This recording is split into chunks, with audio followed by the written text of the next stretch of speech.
Hello and welcome to Copperhill Junction. This video is going to be a quick tour of the layout, just to show where the layout is to date. Copperhill Junction is a fairly new layout, which has started in 2018, September, the end of September 2018 anyway. I aim to produce a monthly layout update and the odd how-to video, or at least how I do video, to hopefully explain how I've achieved things and hopefully where I intend for things to end up. As you all know, plans change, so we'll see. So to start the layout tour today, we'll start at the end that everybody may have seen already in previous videos of mine. This is the most scenic part of the layout. This is the one that I've spent a little bit more time on than the station end. So I thought it would be fitting that we'd just show you this one first. So please excuse the camera. I am doing this off my phone at the moment, so it may be a little bit jerky, but we'll try and push through. So let's just pick you up and take you around. So as you can see, we've got a couple of tunnels. We've got a two-portal tunnel on the far side for the main lines, and for the branch line we've got a single portal tunnel. These are Metcalfe bridge portals. They're just sunken in. I've got a plaster cloth over the top, bedding everything down, along with paper mache under the far side, and then in the centre between the tracks and over the portals themselves, I've actually used polystyrene, and then put the plaster cloth over the top. It builds up a good amount of terrain without having to use loads of newspaper, and obviously when you go to put trees in there, it's nice and easy. The polystyrene, to drill a hole into that, you just push a screwdriver in, more than anything, pop your tree in, and that holds the tree up while it's gluing it into position. Whereas paper underneath, obviously it can still move a little bit once you get it done, unless it's packed really tightly. So I do find that with some of the paper ones, I had to prop them up a little bit more, whereas the polystyrene, they just held them in place. So, so just to pan you around a little bit further, we'll just take you over to the disused signals box. That little area there, I mean, it's a Bachmann signal box. I mean, we've all seen them before, but it's nice. It adds a little bit of interest without putting too many parts on the layout. I found if I used a functioning signal box, there was no real need for one there. But you know, the idea is that in the past, you know, it's gone derelict. They don't use it anymore. So as you can see, what I've done is just made it a little bit more bedded in by using some basically some fine leaf foliage, and I've done it around the back of the ladders, up to the signal box as well. I do want to add a little bit more in there, probably some oil drums, pallets, things like that, just to show that you know, workers have actually, you know, they've chucked some bits and pieces over there, bit of rubbish that, you know, we see on the lines anyway. And that's all I really want for that area, just to make it look like it's abandoned a bit more. So yeah, so obviously moving around this section here, the corner, this was actually the first section that I started with. It was my test area, just trying things out and seeing how things come. I don't think I've gone you know, too bad with it. I've tried to, as you can see, leave a little bit of the ground showing through, so the brown underneath, with static grass on top and woodland scenics fine leaf foliage. So in front of the corner there, what we've done is we've added a construction site. You know, just the feeling that you're coming from the countryside, where obviously the cows are in the field, into a bit more of a country town, going into the town scene. You know, I haven't used back scenes for this layout.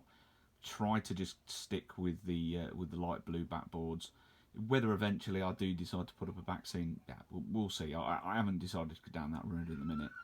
So you know, as we were saying, the construction site. These are Bachmann buildings under construction, and we've got 2 bungalows, and we've got the central house. You know, with figures, it's not finished. It's under construction, both ways. The ground covering that I've used here, I actually stole the idea from Dave over at Dean Park. I thought his construction site and the fact that he'd used the ready mixed for the ground ballast, I thought was absolutely brilliant. Does need a little bit more bedding in around the buildings that I've got here, but I thought that worked really well for the ground coverage, and it just gives you that big feeling that, you know, it's a proper construction site. We've got over the back as well a little mound. I don't know if you can see that there. I'll try and get in a bit closer for you. A little bit of a mound, just to give you the idea that they're digging and they're pulling groundwork over.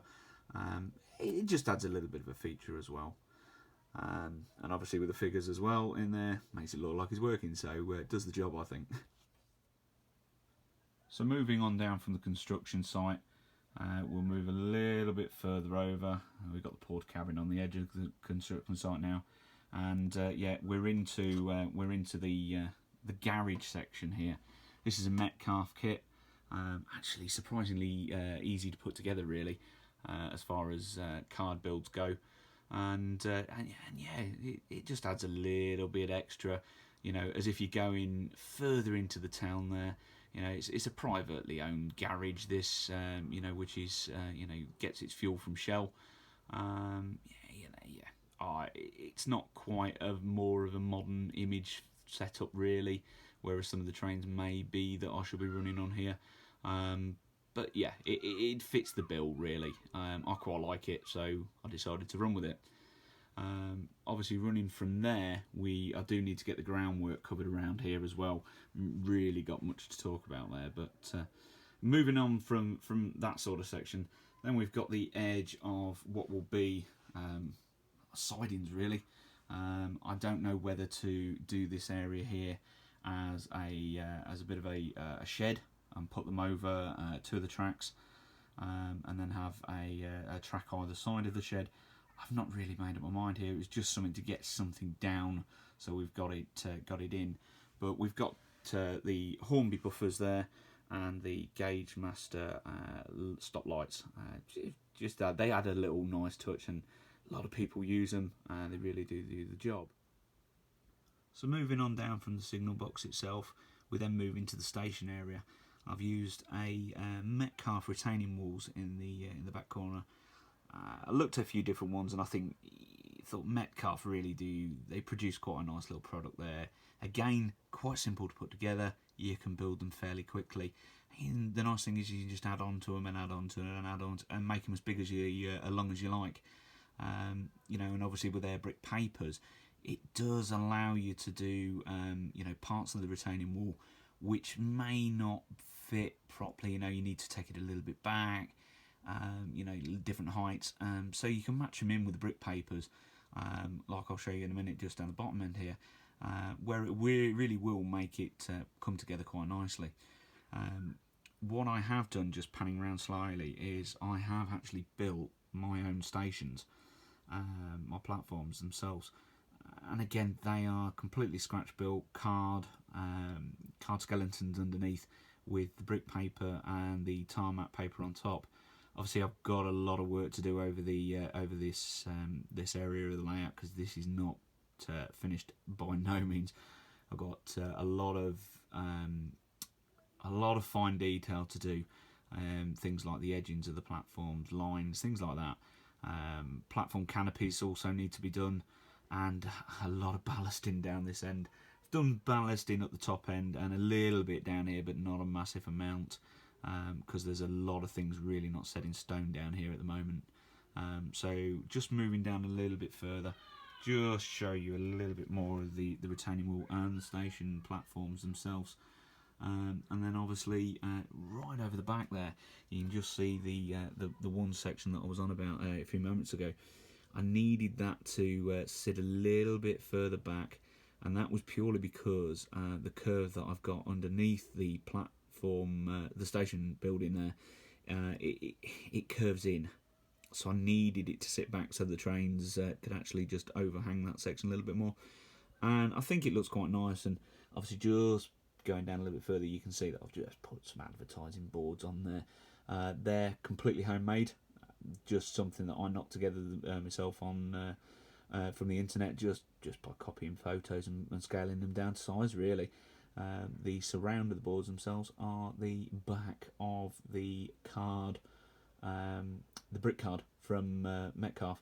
I just turned it over and showed the white sides and glued them on. They have had a coat of matte varnish on them just to hopefully stop them, seal it up, stop them getting dirty. But they will have some weathering on them, in due course as well, to finish them off. Moving on to the station building, there's not really much to say at the moment. It's scratch built.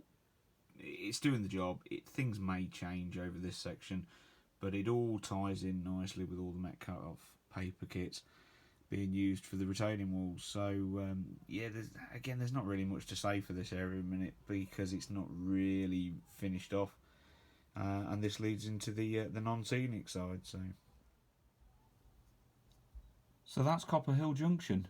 Not really much more to say at the moment. It's definitely work in progress, but I hope it's come across that I'm trying to have a little bit of freedom here. I don't want to go too prototypical. It's about kind of run what you brung type of layout that I'm really running with. I do like to keep certain things, right, but other things, I will get a lot of comments going, "Oh, that's not right, that's not right." But it's really not about being too prototypical. Like I say, I like a lot of things, but I'd just like to run what I'd like to run. If people don't like it, I'm ever so sorry. It's at the end of the day, it's my layout. If you want to run prototypical on yours, then by all means do so. If you don't like anything that I've done, drop a comment. I'll answer anything that I can. It's at the end of the day, just here to put out there and definitely add to the community. The model rail community itself is fast growing. I'm getting a lot of new members coming into different things now, and I'm returning myself over this last year. So to try and bring something to the table and hopefully some new ideas. We all pretty much throw around the same things. I've seen a lot of good videos out there. From all the famous faces, Everard Junction, New Junction, Cheeky Tech. There are some very good videos out there. But I also like a lot of the lesser viewed videos as well. I've recently been watching Dragon Hill Junction, and I think that is a very, very good channel. It's ideas. That's what this is all about. Hopefully, good viewing for you guys. And like I say, if you've got anything to ask, by all means, please do. I'll answer anything I can. Hopefully, we can throw some ideas around and help each other out. So thanks for watching, and I hope you enjoyed. If you did, please hit the like button and the subscribe button. If you liked it. Obviously, hitting the bell, you'll see any future videos that I'll do put out there as well. Thanks again for watching, and enjoy.